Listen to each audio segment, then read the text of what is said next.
warahmatullahi wabarakatuh. Perkenalkan, saya Paul Adriani Moento SSMC, dosen program studi Ilmu Administrasi Negara, Fakultas Ilmu Sosial dan Ilmu Politik Universitas Musamus. Saat ini saya akan menjelaskan mata kuliah Teori Politik. Mata kuliah ini merupakan mata kuliah wajib yang ada pada program studi Ilmu Administrasi Negara, Fakultas Ilmu Sosial dan Ilmu Politik Universitas Musamus. Kode mata kuliah ini yaitu E0111302 dengan bobot SKS sebanyak 2 dan lama pertemuan 16 pertemuan. Deskripsi mata kuliah Teori Politik ini yaitu seluruh esensi kajian yang tercakup dalam ilmu politik sebagai refleksi dari realitas perkembangan ilmu politik dari awal munculnya pemikiran klasik hingga perkembangan kontemporer dan juga praktik politik. Sifat penyajiannya yaitu general informatif, mengingat karakteristik mata kuliah teori politik yang meletakkan pada dasar menuju pada pemahaman lanjut dari semua kajian mata kuliah yang berprasyarat teori politik. Mata kuliah teori politik ini memiliki 4 kajian utama, yaitu institusi politik, proses politik, perilaku politik, dan juga perkembangan ilmu politik kontemporer. Capaian pembelajaran lulusan program studi yang pertama, bertakwa kepada Tuhan Yang Maha Esa dan mampu menunjukkan sikap religius. Yang kedua, menerapkan pemikiran logis, kritis, sistematis, dan inovatif dalam konteks pengembangan atau implementasi ilmu pengetahuan dan teknologi sesuai dengan bidang keahliannya. Yang ketiga, mampu mengidentifikasi, mengklasifikasi, mensistematisasi masalah politik pada tingkat lokal yang berkembang pada masyarakat dari pemerintah daerah. Yang keempat, menguasai konsep praktik politik baik tingkat lokal maupun pusat. Adapun capaian pembelajaran mata kuliah ini yaitu diharapkan mahasiswa mampu memahami dan menganalisis ilmu politik sebagai objek kajian ilmu pengetahuan. Kemudian batasan-batasannya, metode dan juga cakupan teori. Mahasiswa mampu memahami sejarah perkembangan ilmu politik dari era klasik hingga era kontemporer. Kemudian mahasiswa mampu memahami institusi-institusi politik seperti negara, partai politik, dan juga institusi pemilu sebagai objek kajian ilmu politik. Selanjutnya, sub capaian pembelajaran mata kuliah. Yang pertama, mahasiswa mampu memahami dan menjelaskan ilmu politik terkait definisi, pendekatan, ruang lingkup, dan juga metodologi ilmu politik. Yang kedua, mahasiswa mampu menjelaskan serta memahami tipologi rezim dan sistem politik pemerintahan. Yang ketiga, mahasiswa mampu memahami tipe-tipe ideologi dan peran ideologi dalam gerakan sosial politik dunia. Yang keempat, mahasiswa mampu memahami teori tentang negara. Yang kelima, mahasiswa mampu memahami konsep nasionalisme dan sejarah pembentukan nation state atau negara bangsa modern. Yang keenam, mahasiswa mampu memahami politik dalam level multinegara atau politik globalisasi. Yang ketujuh, mahasiswa mampu memahami lokus politik lokal dan subnasional. Yang kedelapan, mahasiswa mampu memahami hubungan sistem ekonomi, sistem sosial, dan sistem politik. Yang kesembilan, mahasiswa mampu memahami representasi dan sistem elektoral. Yang ke-10, mahasiswa mampu memahami partai politik, pemilu, dan sistem kepartaian dalam ilmu politik. Yang ke-11, mahasiswa mampu memahami konstitusi dan konstitusionalisme dalam konteks politik. Yang ke-12, mahasiswa mampu memahami sistem perwakilan dan lembaga politik. Yang ke-13, mahasiswa mampu memahami birokrasi dan budaya politik. Serta yang ke-14, mahasiswa mampu memahami peran militer dalam perpolitikan.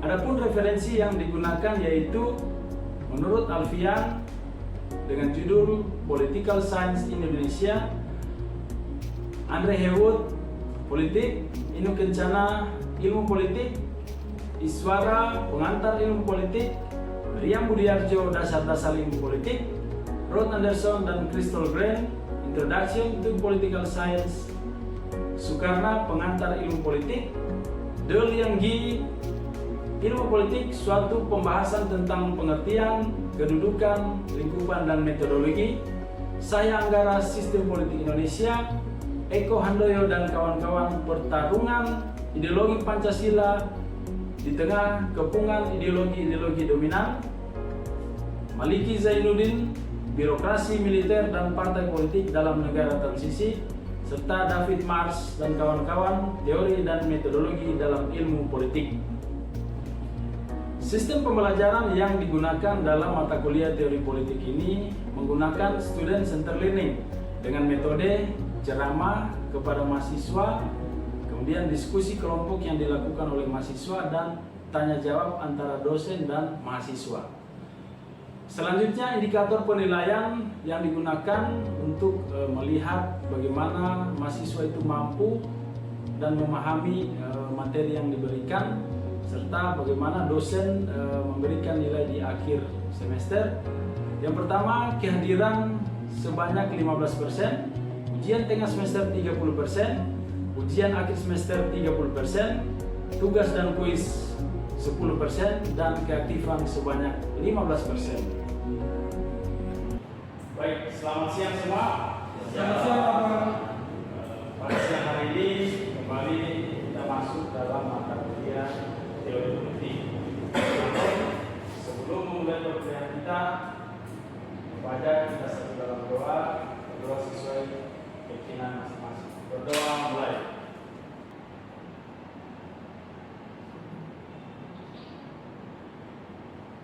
Berdoa selesai. Semua, saat ini kita akan masuk dalam materi perkuliahan tentang birokrasi dan budaya politik pada pertemuan ke-14.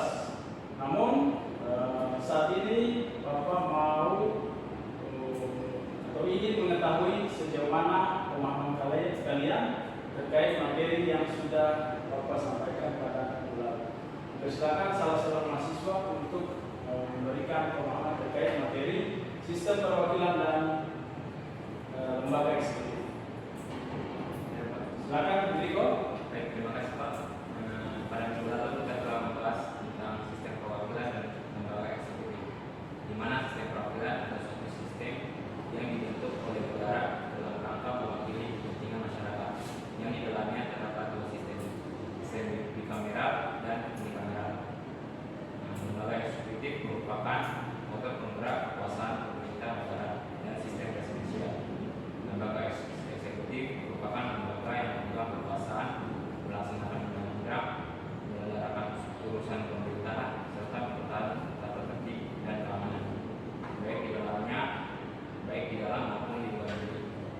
Lembaga eksekutif terdiri atas presiden, wakil presiden, dan para menteri. Oke, baik. Terima kasih atas pemahaman yang sudah disampaikan oleh Enrico terkait materi yang sudah Bapak sampaikan pada minggu lalu, sistem perwakilan dan juga lembaga eksekutif.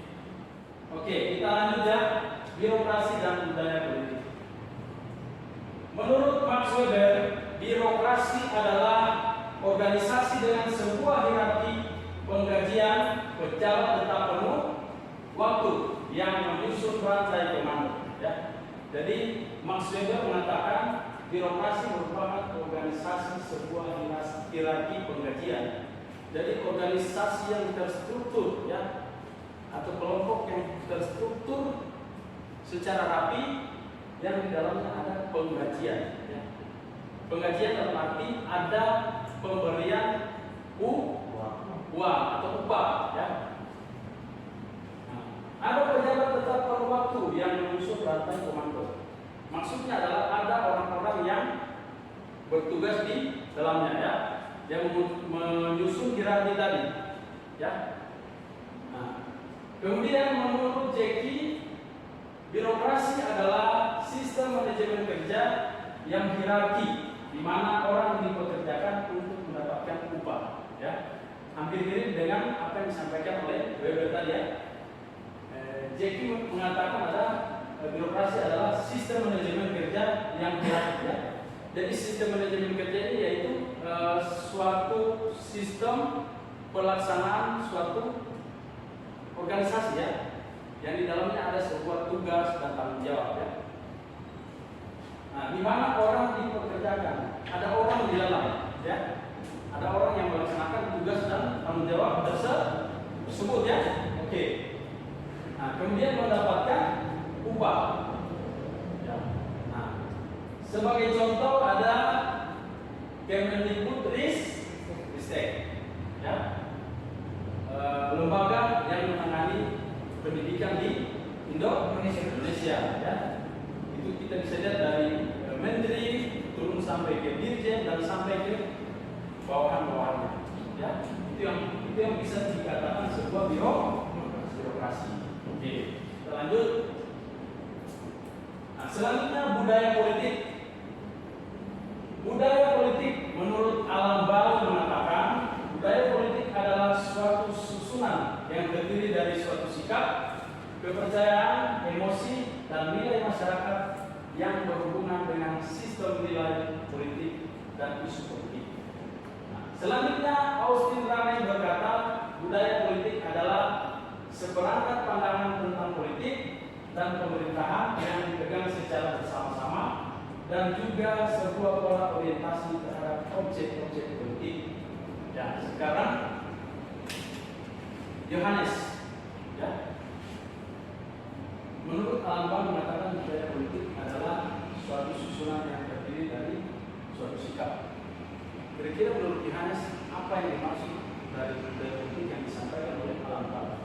Menurut saya politik yang disampaikan oleh Alan Ball adalah suatu susunan yang terdiri dari sikap, kepercayaan, dan emosi dari masyarakat itu bilang nilai politik yang berkaitan dengan gaya masyarakat di suatu daerah. Oke, jadi ada gaya, ada style di dalam, style yang dimiliki oleh masyarakat tertentu yang ada di suatu daerah. Oke, terima kasih Yohanes.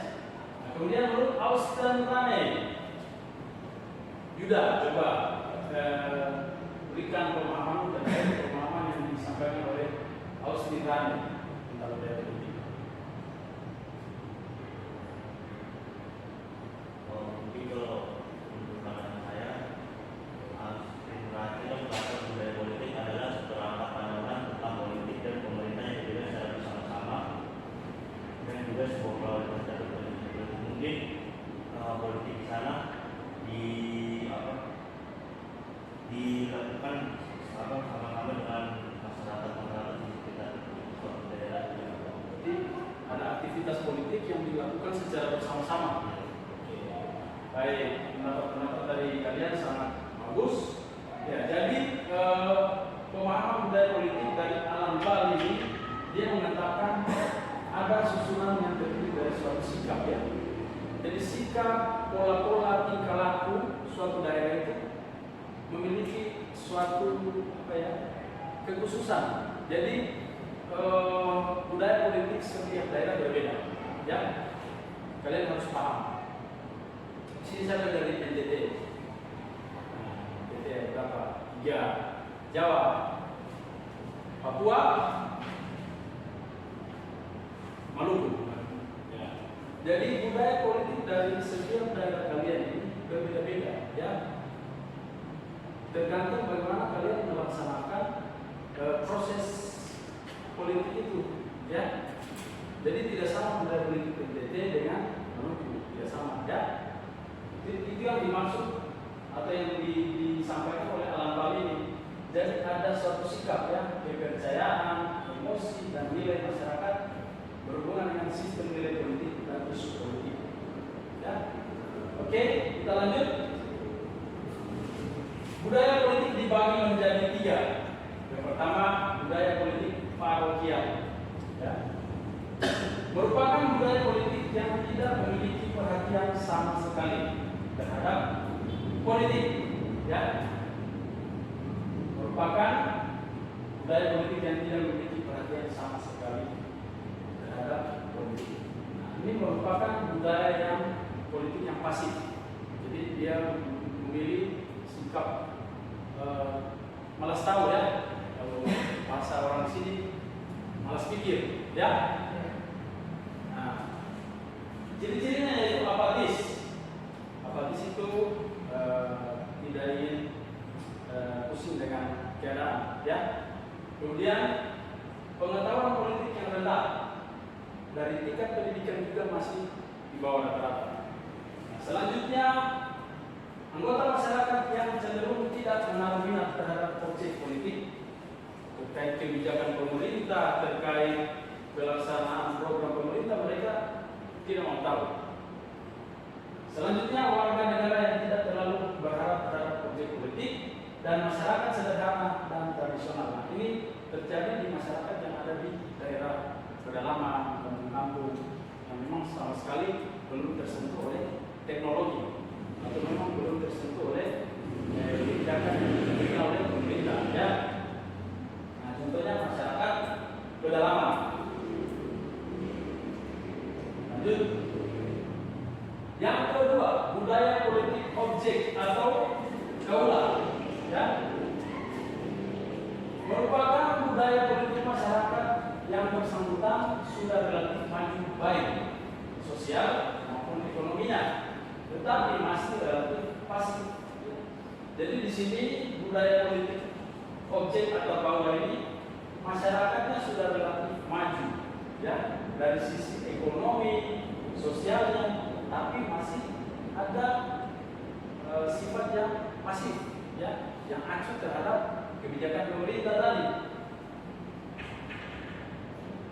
Nah, ciri-cirinya yaitu memiliki pengetahuan politik yang cukup, kemudian tingkat pendidikan relatif maju, partisipasi politik minim, kesadaran politik rendah, warga negara menganggap dirinya kurang dapat mempengaruhi sistem politik, kemudian masyarakat secara pasif patuh pada pejabat, pemerintah dan undang-undang. Contohnya adalah masyarakat golput. Apa itu masyarakat golput? Masyarakat yang tidak golongan putih yang tidak mau terlibat dalam pesta politik ketika hari pencoblosan sudah dipakai kartu pemilih undangan, tapi saat itu dia tidak datang ya, dia malas tahu. Nah, ini yang merupakan budaya politik objek atau gaula masyarakat golput tadi ya. Nah, selanjutnya yang ketiga ada budaya politik partisan, yaitu budaya politik yang ditandai dengan kesadaran politik yang sangat tinggi ya. Masyarakat mampu memberi opininya dan aktif dalam kegiatan politik ya. Ini masyarakat yang sudah aktif secara politik ya. Jadi dalam hal ini Bapak mau sampaikan, aktif secara politik bukan hanya dia mengikuti kegiatan partai politik atau ikut kampanye atau ikut pencoblosan, tapi bagaimana dia terlibat dalam melaksanakan membantu menjalankan tugas-tugas yang diberikan oleh pemerintah ya. Misalnya ikut serta dalam proses pendataan penduduk. Nah, ini kan di kalangan mahasiswa sering dipakai tindakannya untuk melakukan survei dan lain sebagainya. Ini. Nah, ciri-cirinya yaitu kontrol politik aktif. Warga negara memiliki kepekaan dalam masalah tentang isu kehidupan politik. Nah, contohnya kalian ini sudah masuk dalam budaya politik partisan. Karena yang pertama dari segi pendidikan kalian sudah ke tahap sekolah yang paling tinggi kan? Ya. Nah, ketika kalian menonton berita televisi terkait isu politik, nah ini menimbulkan tanggapan-tanggapan dari diri kalian sendiri kan? Apalagi terkait pemilihan presiden, bupati dan gubernur, ya. Kemudian warga negara memiliki peran, hak dan kewajiban serta tanggung jawab. Warga negara mampu dan berani memberikan masukan dan gagasan serta kritik dari pemerintah. Contoh keaktifan masyarakat dalam pemilu dan demonstrasi. Ya, kalian mampu atau masyarakat mampu memberikan kritik pada pemerintah. Misalnya jalan rusak, sudah bertahun-tahun jalan rusak, tidak diperbaiki oleh pemerintah. Kalian melakukan protes melalui demonstrasi, memberikan kritikan pada pemerintah, masukan-masukan. Ini merupakan budaya politik partisan. Secara umum masyarakat Indonesia sudah masuk dalam budaya politik partisan. Ya. Baik, terkait budaya politik sampai di sini ada pertanyaan? Silakan. Silakan Karen. Baik Pak, saya ingin bertanya, bagaimana cara mengubah budaya politik kaulah menjadi budaya politik partisan? Baik, terima kasih. Bagaimana cara mengubah budaya politik kaulah menjadi budaya politik partisan? Ya. Ya. Dalam kehidupan bermasyarakat, kalian dari ketika lahir sudah dipersiapkan oleh orang tua kalian untuk duduk di bangku sekolah, ya. SD, TK, SD, SMP, SMA, dan sampai ke jenjang yang lebih tinggi. Ya. Bagaimana cara mengubah budaya politik kaulah menjadi partisan tadi? Nah, itu dari yang mau saya sampaikan. Lewat pendidikan. Ketika kalian sudah sampai pada tahap proses pendidikan tadi, kalian akan mendapatkan ilmu dari setiap jenjang yang kalian duduki, baik di SD, SMP, SMA, dan kuliah. Nah, caranya mengubah budaya politik kaulah tadi dengan adanya pendidikan politik, ya, adanya pendidikan yang dibangun, yang diberikan kepada masyarakat untuk mengubah pola pikir, ya, terkait bagaimana pemerintah memberikan beasiswa untuk mendapatkan kesempatan meraih sarjana, ya, karena ketika adanya pendidikan politik itu otomatis pola pikir kalian akan berubah juga dan akan bisa sama dengan budaya politik partisan tadi, ya. Jadi harus ada pendidikan politik di dalamnya sehingga pola pikir kalian bisa berubah. Oke, terima kasih ya Karen. Nah, selanjutnya ada hubungan birokrasi dengan budaya politik. Budaya politik ini berkembang sebagai reaksi dari adanya tekanan sosial, politik, dan ekonomi. Budaya politik lahir dari adanya interaksi dari pola tingkah laku antar masyarakat. Sementara itu sistem birokrasi ada di tengah-tengah pola tingkah laku masyarakat tersebut menurut Riyad Mokho, ya. Nah, selanjutnya budaya politik tumbuh dan berkembang pada kelompok masyarakat yang mewariskan nilai-nilai positif yang sama sehingga harus dikembangkan dalam penyelenggaraan pemerintahan khususnya pada sistem birokrasi, ya. Jadi hubungan birokrasi dengan budaya politik ini sangat erat, ya. Bagaimana gaya tadi yang dimiliki oleh masyarakat setempat, gaya yang dimiliki oleh masyarakat yang ada di NTT, yang ada di Jawa, yang ada di Papua, yang ada di Maluku, itu otomatis pada setiap pemerintahan berbeda-beda. Caranya untuk melaksanakan tugas berbeda-beda. Coba, Budiman, kamu berikan contoh ciri khas gaya orang politik ketika menduduki ranah pemerintahan. Gaya seperti apa?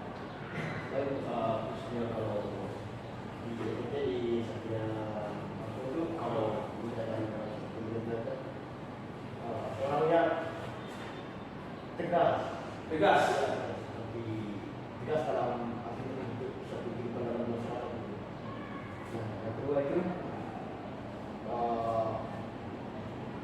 memang suaranya kalau di sana terlalu besar, tapi suara itu menjadi faktor utama untuk suatu kehidupan masyarakat. Nah, dari situ pemerintahan dari sana itu tidak banyak kalau yang membuat orang tidak banyak membuat bingung masyarakat. Terima kasih Budiman, ya. Jadi adik-adik semua kalian sudah mendengar informasi dari Budiman. ciri khas gaya budaya politik yang dimiliki oleh orang NTT adalah tegas. Suaranya besar tapi bukan menjadi faktor penghambat untuk membentuk suatu budaya politik di dalam pemerintahan, di birokrasi tadi. Ya. Jadi secara umum ketegasan itu, apalagi kita orang timur ya, pasti semua orangnya tegas, suaranya besar ya. Nah, itu merupakan suatu ciri khas gaya budaya politik yang dibangun dalam sebuah birokrasi. Ya, oke. Kita lanjut. Segi birokrat. Bagaimana peran birokrat dalam menjalankan fungsinya di pemerintahan kepada masyarakat? Yang pertama, birokrasi mempunyai peran sosialisasi politik kepada masyarakat. Ya. Jadi ada peran sosialisasi politik seperti iklan layanan masyarakat. Ya. Pernah lihat iklan layanan masyarakat disampaikan oleh pemerintah? Contohnya iklan apa? Contohnya BPJS Wisata, oke, terkait tarif dan lain-lain sebagainya, toh? Oke. Kemudian ada sosialisasi pemilu, pasti KPU sering berikan iklan di TV kan? Ayo kita memilih, toh? Ya, jangan golput, toh. Kemudian sosialisasi pembuatan EKTP, oke. Kemudian sosialisasi BPJS. Nah, dengan adanya sosialisasi ini diharapkan memudahkan masyarakat dan diharapkan masyarakat tidak memiliki budaya politik yang apatis, tetapi turut berpartisipasi dalam proses politik. Ya. Bagaimana sikap apatis tadi dihapuskan? Yang sikap budaya politik kaula tadi, ini jawabannya. Adanya sosialisasi yang diberikan oleh pemerintah. Jadi dalam hal ini pemerintah harus turun tangan, ya. Tanpa pemerintah turun tangan ke masyarakat, kebijaksanaan tidak akan tercapai, ya. Paham ya? Kemudian masyarakat aktif dalam sistem politik juga dapat menciptakan kinerja birokrat yang lebih baik dan bertanggung jawab. Birokrat bukan lagi sebagai raja, tetapi sebagai pelayan masyarakat. Ini mau sampaikan.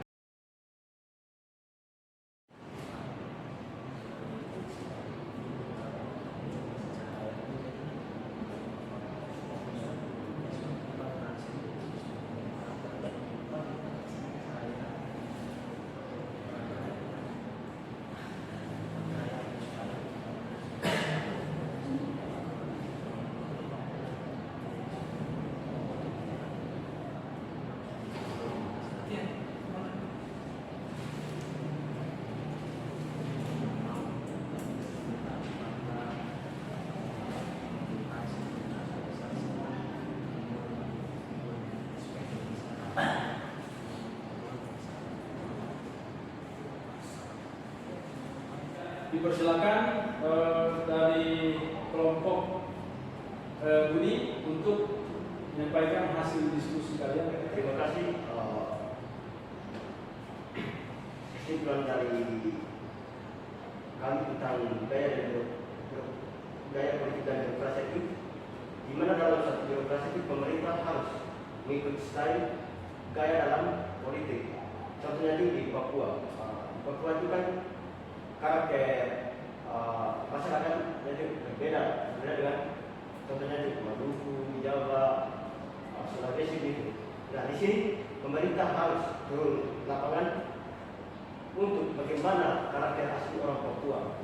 Jangan sampai pemerintah itu harus melakukan sosialisasi terhadap masyarakat agar masyarakat tidak salah paham bagaimana tentang politik yang ada dalam di masyarakat. Oke, baik, tepuk tangan untuk teman kita semua. Baik, di sini Bapak menyimpulkan budaya politik yang berkembang dalam birokrasi pada setiap negara memiliki gaya yang berbeda untuk menjalankan fungsinya. Birokrasi terlaksana atas andil budaya politik yang mempengaruhi di dalamnya dari segi sikap, tingkah laku birokrat itu sendiri. Budaya politik mempengaruhi para birokrat dalam melaksanakan kebijakan untuk menentukan posisi mereka ketika berhadapan dengan lembaga politik negara.